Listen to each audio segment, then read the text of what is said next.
부산진 오늘의 묵상입니다. 네, 벌써 7월의 마지막 날입니다. 무더운 여름날이 이어지고 있는데요.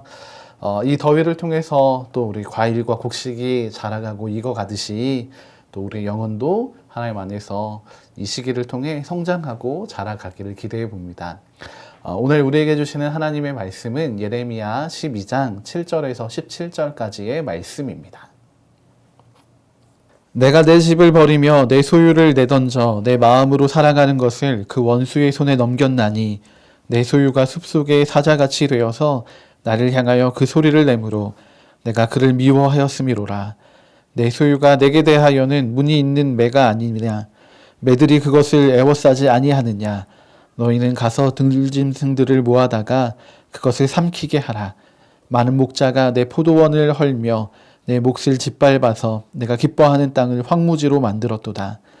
그들이 이를 황폐하게 하였으므로 그 황무지가 나를 향하여 슬퍼하는도다. 온 땅이 황폐함은 이를 마음에 두는 자가 없음이로다. 파괴하는 자들이 광야의 모든 벗은 산 위에 이르렀고 여호와의 칼이 땅 이 끝에서 저 끝까지 삼키니 모든 육체가 평안하지 못하도다. 우리가 밀을 심어도 가시를 거두며 수고하여도 소득이 없은즉 그 소산으로 말미암아 스스로 수치를 당하리니 이는 여호와의 분노로 말미암음이니라. 내가 내 백성 이스라엘에게 기업으로 준 소유에 손을 대는 나의 모든 악한 이웃에 대하여 여호와께서 이와 같이 말씀하시니라. 보라, 내가 그들을 그 땅에서 뽑아버리겠고 유다 집을 그들 가운데서 뽑아내리라. 내가 그들을 뽑아낸 후에 내가 돌이켜 그들을 불쌍히 여겨서 각 사람을 그들의 기업으로 각 사람을 그 땅으로 다시 인도하리니 그들이 내 백성의 도를 부지런히 배우며 살아있는 여호와라는 내 이름으로 맹세하기를 자기들이 내 백성을 가르쳐 바알로 맹세하게 한 것 같이 하면 그들이 내 백성 가운데에 세움을 입으려니와 그들이 순종하지 아니하면 내가 반드시 그 나라를 뽑으리라. 뽑아 멸하리라. 여호와의 말씀이니라. 아멘.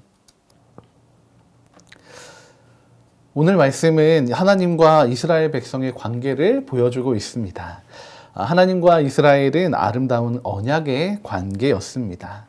하나님은 예레미야 시대보다 훨씬 이전부터 이스라엘을 품으시고 또 이스라엘 가운데 행하시는 분이셨습니다. 아브라함을 통해 약속하셨고 또 신실하게 그 약속을 성취하셨습니다. 그리고 이스라엘은 그 하나님을 자신의 삶 속에서 만나고 경험했습니다. 그래서 이 신의 산에서 하나님의 백성이 되기로 하나님만을 섬기기로 언약합니다.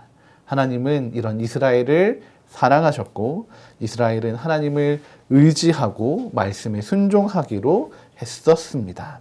그런데 이 관계에 문제가 생겨버렸습니다. 이것은 또다시 예레미야에게 슬픔을 가져다 줍니다. 하나님은 여전히 이스라엘을 내 소유, 내 백성이라고 부르고 계십니다. 그런데 문제는 하나님께서 이 소유된 백성을 내버리시기로 결정하셨다는 것입니다. 언약이 더 이상 효력을 잃어버린 듯이 보입니다. 7절의 말씀입니다. 내가 내 집을 버리며 내 소유를 내던져 내 마음으로 사랑하는 것을 그 원수의 손에 넘겼나니. 아멘. 하나님께서 스스로 이스라엘 백성을 내던지셨다라고 표현하십니다. 어떻게 보면 너무나도 충격적인 이야기입니다. 여전히 마음으로는 이 이스라엘을 사랑하시는 하나님이신데 죄 가운데에서도 긍휼을 나타내시고 구원하셨던 그 하나님이신데 이제는 이스라엘을 원수의 손에 넘기시기로 작정하셨다는 것입니다. 이제는 이들을 포기하시기로 결정하신 것입니다. 이스라엘 가운데 거하셨던 하나님이 그 집을 버리시기로 하신 것입니다. 이를 자초한 것은 이스라엘입니다. 8절의 말씀입니다. 내 소유가 숲속의 사자같이 되어서 나를 향하여 그 소리를 내므로 내가 그를 미워하였음이로라. 아멘. 이스라엘 백성들이 하나님을 대적했다라고 이야기하고 있습니다. 그런데 이 대적했다라는 것을 표현하는 그 표현이 엄청납니다. 사자와 같이 소리를 내었다라고 합니다. 우리는 이제 사자와 같은 맹수들이 소리를 내는 것을 이제 포효한다라고 이야기합니다. 이 포효는 최고 데시벨이 115데시벨까지 올라간다고 합니다. 이게 수치가 잘 감이 안 오실 수 있는데요. 시끄러운 그런 막 락 음악이 틀어져 있는 콘서트장에서의 소리라고 생각하시면 될 것 같습니다. 그러니까 이 포효가 단지 귀만 울리는 것이 아니라 그 소리의 진동이 사람들의 피부까지 울리게 되는 것처럼 이 사자의 포효는 그 사냥감들이 얼어붙을 수밖에 없을 만큼 강력한 포효였다라고 이야기할 수 있을 것입니다. 맹수가 사냥감을 향하여 울부짖듯이 정말 강력한 외침으로 얼어붙게 만들듯이 이스라엘 백성들이 하나님을 향하여 이렇게 포효하며 반항했다는 것입니다.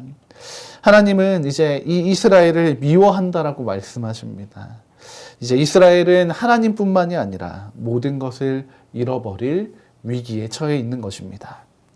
그런데 이 하나님의 버림을 놓치지 않는 원수들의 행태가 말씀 가운데 등장합니다. 말씀을 보면 참 심상치가 않습니다. 원수들의 눈에는 이스라엘은 아름다운 매처럼 보입니다. 곧 이것을 사냥하여 갖기를 원합니다. 10절의 말씀입니다.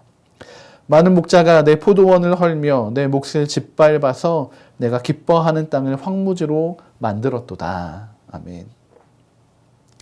여기에선 그 원수들에 대해서 많은 목자들이라고 표현하고 있습니다.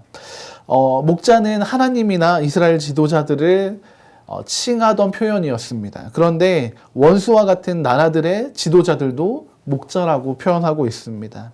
그들이 이제는 하나님의 소유, 하나님의 몫이었던 이 이스라엘을 철저하게 파괴하고 황무지처럼 만들어 그 안에 있는 모든 것들을 갈취해 갈 것이다 라는 말씀인 것입니다. 이렇게 하나님을 저버린 이스라엘의 결과는 처참했습니다. 13절의 말씀입니다. 우리가 밀을 심어도 가시를 거두며 수고하여도 소득이 없은즉 그 소산으로 말미암아 스스로 수치를 당하리니 이는 여호와의 분노로 말미암음이니라. 아멘. 그럼에도 이스라엘은 여전히 자신들의 삶의 그 악함을 포기하지 않고 살아갑니다. 평소와 마찬가지로 악함 가운데에서 자신들의 일상을 살아갑니다. 밀을 심고 또 수고하며 살아갑니다. 그러나 이스라엘은 그 수고에 따른 소산을 얻지 못할 것입니다. 하나님께서 여전히 이들의 악함에 분노하고 계시기 때문입니다. 이렇게 악함 가운데 거하는 이스라엘이고 또 그 버려진 이스라엘을 노리는 원수들이 있습니다. 이렇게 황폐하게 되어버린 이스라엘을 보면 하나님의 분노가 멈추지 않고 계속되고 있는 것처럼 보입니다. 그러나 우리는 하나님이 어떤 분이신지를 기억하고 살아가야 합니다. 하나님은 분노만 하시는 분노의 하나님이 아니십니다. 하나님은 정의의 하나님이십니다. 이스라엘의 악함이 이 하나님의 정의 앞에서 심판의 대상이 되는 것입니다.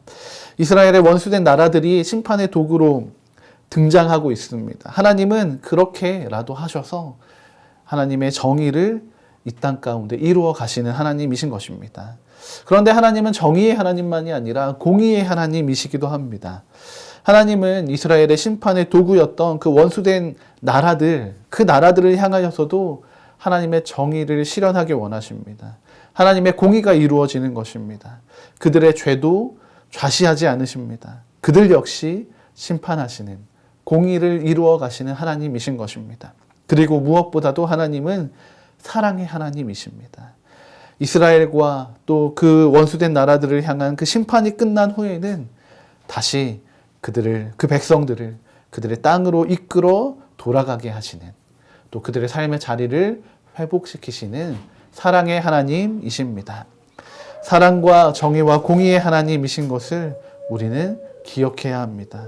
하나님의 사랑과 정의와 공의는 변함없이 나타납니다.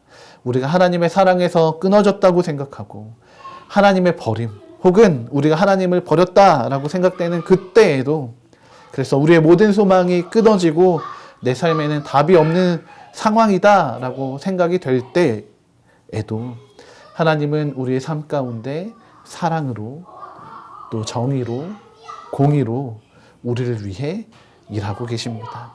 바로 우리를 위하여 일하시는 하나님을 의지하여 살아가는 그런 복된 하루가 되시기를 소망합니다. 함께 기도하시겠습니다.